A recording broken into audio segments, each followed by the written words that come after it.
بھارت کی بات کریں پاکستان کی جانب سے جو آپریشن سندور کا جو پور بنایا ہم نے، اس کے بعد سے بھارت کی جانب سے مسلسل پروپیگنڈا وار جاری ہے.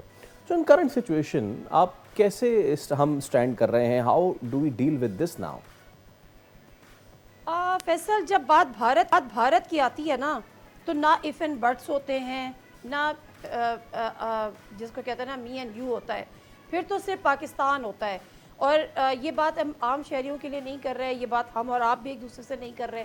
یہ جتنی بھی پولیٹیکل پارٹیز ہیں وہ کتنا بھی کچھ کر رہے ہیں، لیکن جب بات جب پاکستان اور انڈیا کی آئی تو ہم نے پارلیمنٹ میں سب کو یک زبان بھی دیکھا، ہم نے میڈیا پہ سب کو یک زبان بھی دیکھا، ہم نے میڈیا پہ سب نے، میں کہتی ہوں ہر اینکر نے، آپ نے، میں نے، جو بھی اس نیشنل ٹیلی ویژن کی اسکرین پر اپیئر ہو رہا تھا، جو سوشل میڈیا انفلوئنسرز تھے، سب نے یک زبان ہو کر پاکستان زندہ باد بھی کہا اور بھارت کے جو جھوٹا پروپیگنڈا تھا اس کو نیگیٹ بھی کیا.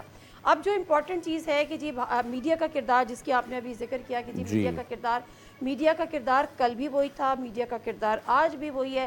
اور اللہ نہ کرے، بھارت ویسے تو اب اس کے اندر اتنا تبڑ ہے ہی نہیں کہ وہ پاکستان کو اب میلی آنکھ سے بھی دیکھے.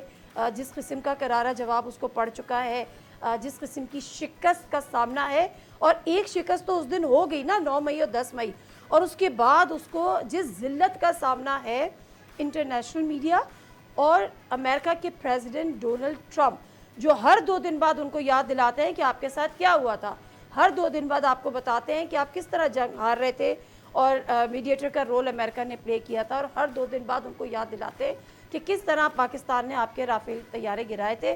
تو میرا خیال ہے اتنی ذلت کے بعد اتنا دمخم تو ان میں نہیں ہے. اور اگر ہوا بھی تو we are going to same way, made by the war front اور made by the media front. بہت شکریہ. سبسکرائب کریں اور بیل دبائیں تاکہ کوئی خبر رہ نہ جائے.